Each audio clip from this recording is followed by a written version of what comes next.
மிளகு, இவ்வளோதான். அப்புறம் உப்பு, இவ்வளோதான் நம்மளோட மெயின் டிஷ்ஷே. வேறு எதுவுமே இல்லை. இது ஜஸ்ட்டு இது மட்டும் போட்டாலே போதும். இவ்வளோ அருமையாக இருக்கும். எல்லாம் சட்டிலேயே போட்டு அந்த இது பண்ணிகிட்டே இருக்கும். மொறு. அப்புறம் ஓரளவுக்கு வெந்த உடனே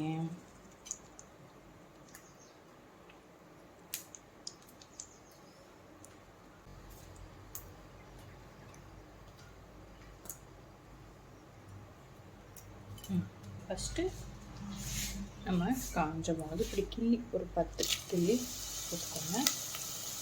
பின்ன சோம்பு நல்லா கொஞ்சம் நிறையாவே சோம்பு எடுத்து போட்டுக்கலாம்.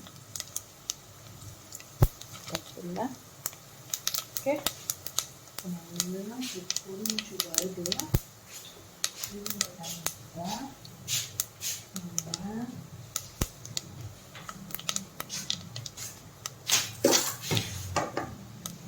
இதில் கூட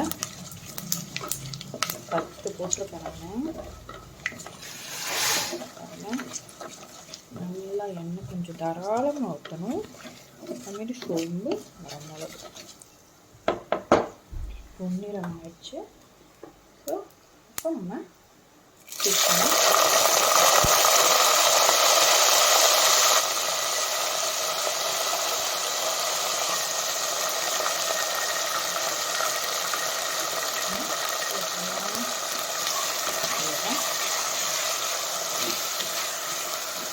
இதை நல்லா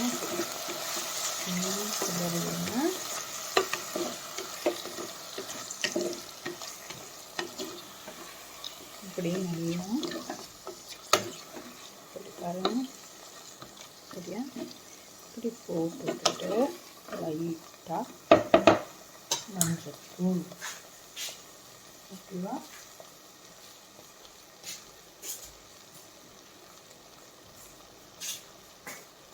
இந்த அளவுக்கு கொஞ்சமாக இந்த அளவுக்கு லைட்டாக மஞ்சத்தூள் போட்டுக்கோங்க. அதுதான். அப்புறம் நல்லா கலர் விட்டுக்கோங்க. கொஞ்சம் சைடில் வச்சுக்கோங்க. ஏன்னா சிக்கன் போட்டுக்கோங்க நம்ம. ஸோ நல்லா இந்த அளவுக்கு 4 கை படுற மாதிரி கல்லுப்பு தூவி போட்டுக்கோங்க. சரியா? அவ்வளோதான். நல்லா கிளறி விட்டுருங்க.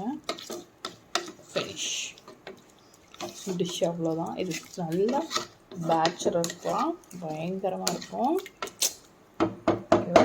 இது அப்படியே முருகட்டும். சரியா? அது பாட்டுக்கு முருகி வரும். ஓகேவா? பார்த்துக்கோங்க. நல்லா இந்த ஸ்டேஜ் வந்துடும். எண்ணெயில் மட்டும் வேகிற மாதிரி. அந்த டைமில் நாம் இது வந்து நார்மல் நம்ம வீட்டில் அரைச்ச மிளகாத்தூள் லைட்டாக அப்படி தூவிட்டோம். அவ்வளோ ரொம்ப போட்டுறாதீங்க. ஏன்னா ஆல்ரெடி வெறும் மிளகு போட்டுருக்கோம் இல்லையா? ஸோ எகெயின் நல்லா பரட்டி விட்டுருக்கோங்க. அவ்வளோதான்.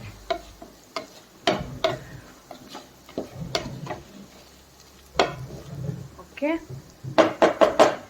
இதை வந்து மூடி வச்சிடாதீங்க. தண்ணி சொட்டிடும். ஓகேவா?